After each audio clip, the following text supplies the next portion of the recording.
दोस्तों आज हम उत्तराखंड के चार धाम यात्रा की बात करने जा रहे हैं। अगर आप उत्तराखंड के चार धाम यानी कि यमुनोत्री, गंगोत्री, केदारनाथ और बद्रीनाथ की यात्रा की योजना बना रहे हैं तो ये वीडियो आपके लिए काफ़ी महत्वपूर्ण होगा, क्योंकि आज की इस वीडियो में हम आपको बताएंगे चार धाम यात्रा कैसे करनी है, चार धाम यात्रा कुल कितने दिन की होती है और हमारा रूट क्या होगा और कैसे कैसे हमारा स्टे होगा, हमें खाने पीने की क्या सुविधाएं होंगी, हमारे साथ कौन गाइड करेगा, कितने किलोमीटर की ट्रैकिंग होगी और हम आपको टेंट के लिए रुकना है या नहीं रुकना है ये भी बताएंगे।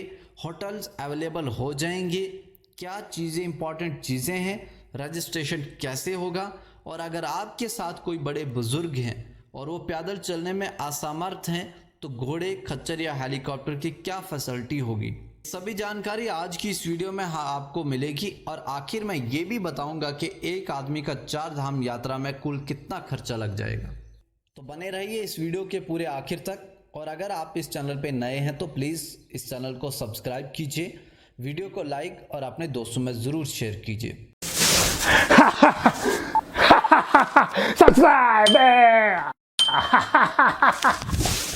दोस्तों उत्तराखंड जैसे देवभूमि, जिसे भगवानों की सरजमीन भी कहा जाता है, बेशुमार मंदिरों का घर है और सारा साल भक्तों का वेलकम करता है। उत्तराखंड में बेशुमार मजहबी मकामात हैं, लेकिन इनमें सबसे ज़्यादा महत्वपूर्ण चार धाम हैं: यमुनोत्री, गंगोत्री, केदारनाथ और बद्रीनाथ, जो हिमालय की बुलंदी पर वाक़या है।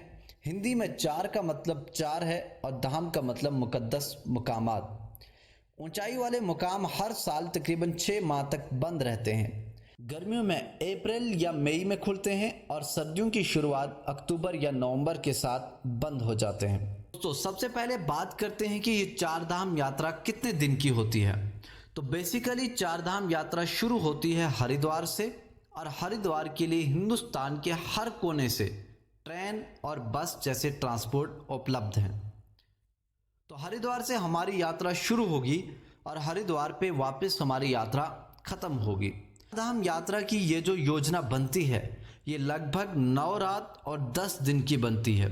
अगर आप गौमुख नहीं जाते हैं तो अगर आप गौमुख की ट्रैकिंग भी ऐड करते हैं तो मान के चलिए कि आपका एक दिन और ऐड हो जाएगा, वरना आप मान के चलिए कि आपका 9 रात और 10 दिन की यात्रा बनती है। और अब हम चार धाम यात्रा कंप्लीट करेंगे। चलिए दोस्तों शुरू करते हैं हरिद्वार से। हम अगर आप ग्रुप में हैं तो आपके लिए बेस्ट सूटेबल है टेम्पो ट्रैवलर, आराम से कंफर्टेबली आप जा सकते हैं इसमें। और अगर कोई छोटी ग्रुप है तो इनोवा, और अगर उससे भी छोटी है फिर डिज़ायर गाड़ी आप लेके जा सकते हैं। वहीं अगर आप फ्लाइट से आ रहे हैं तो आप देहरादून से अपनी यात्रा शुरू कर सकते हैं। देहरादून में एयरपोर्ट है और आप अपनी यात्रा वहीं से शुरू कर सकते हैं। चलिए दोस्तों मैं बात करता हूं डे नंबर 1 की। दोस्तों मैं आपको सभी योजना डे वाइज बताऊंगा ताकि आपको सारी चीज़ें आसानी से क्लियर हो जाएंगी। डे नंबर 1 से आपको हरिद्वार से जाना है बारकोट की तरफ। दोस्तों हरिद्वार से बारकोट की यात्रा आपको 180 किलोमीटर की लगभग पड़ जाती है और ये यात्रा आप मान के चलिए कि आपको लगभग 6 से 7 घंटे तक भी लग सकते हैं। एक दिन आपको केवल बारकोट पहुंचने में ही लग जाएगा और इस रात आप बारकोट में स्टे ले लेंगे और यहाँ बारकोट में रात गुजारने के लिए आपको बहुत सारे होटल्स मिल जाएंगे। इसके अलावा आपको धर्मशाला भी रात गुजारने के लिए यहाँ पे मिल जाएगी, लेकिन ये डिपेंड करता है आपके ऊपर कि आपका बजट कितना है और आप कैसी जगह पे स्टे करना चाहते हैं। दोस्तों रेंट की बात करें तो यहाँ पे होटल 1500 से लेकर 2000 तक आपको यहाँ होटल्स अवेलेबल हो जाएंगे। यहाँ पे रूम ज़्यादा महंगे इसलिए हैं क्योंकि चार धाम यात्रा केवल सिर्फ 6 महीने तक चलती है, इसलिए यहाँ पे जो व्यापार होता है वो काफ़ी महंगा होता है। रही बात खाने पीने की तो यहाँ बारकोट में आपको अच्छा खाना मिलता है और इस रात आप विश्राम कीजिए और यहाँ पे डे नंबर 1 आपका कंप्लीट हो जाता है। अगली सुबह आप प्रार्थना काल पे उठिए यानी कि डे नंबर 2 पे। तो डे नंबर 2 में आपको जाना है बारकोट से जानकी चट्टी के लिए। ये वो स्थान है जहाँ से आपको पैदल यात्रा करनी है यमुनोत्री के लिए। दोस्तों बारकोट से आपको जानकी चट्टी वही गाड़ी लेके जाएगी जो आपने हायर की है। लगभग ये आपकी दूरी पड़ती है 45 किलोमीटर की। अब 1.5 से लेकर 2.5 घंटे में जानकी चट्टी पहुंच जाएंगे।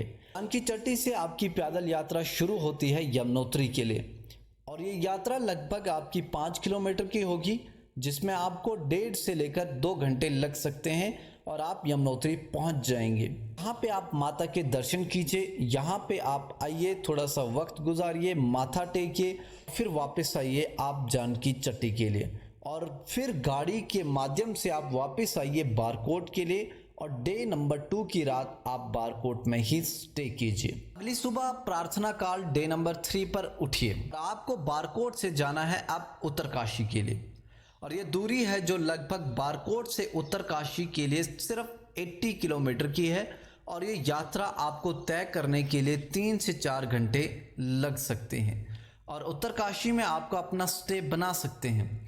दोस्तों, इस रात आपको इसलिए स्टे लेना है क्योंकि हम नेक्स्ट डे बढ़ेंगे दूसरी धाम गंगोत्री की तरफ।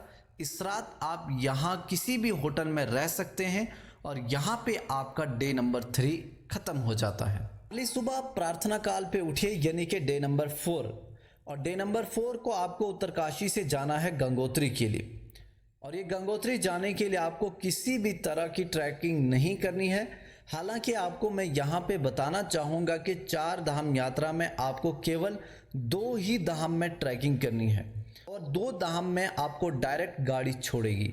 यमुनोत्री और केदारनाथ 2 ही ऐसे धाम हैं जहाँ पे आपको ट्रैकिंग करके जाना पड़ता है। तो दोस्तों, डे नंबर 4 पे आप पहुँचे गंगोत्री। यहाँ पर आप गंगा माता के दर्शन कीजिए, माथा टेकिए, और फिर वापस आइए आप उत्तरकाशी के लिए, और डे नंबर 4 की रात भी आप यहीं उत्तरकाशी में स्टे कीजिए। अगली सुबह डे नंबर 5 में आप फिर सुबह प्रार्थना काल में उठिए, और आपको जाना है उत्तरकाशी से सोनप्रयाग या सीतापुर या फिर गुप्त काशी। अब जो मैंने ये 3 नाम लिए, ये वो स्थान है जहां से आपको अगले धाम के लिए देवों के देवता केदारनाथ की यात्रा शुरू कर देनी है।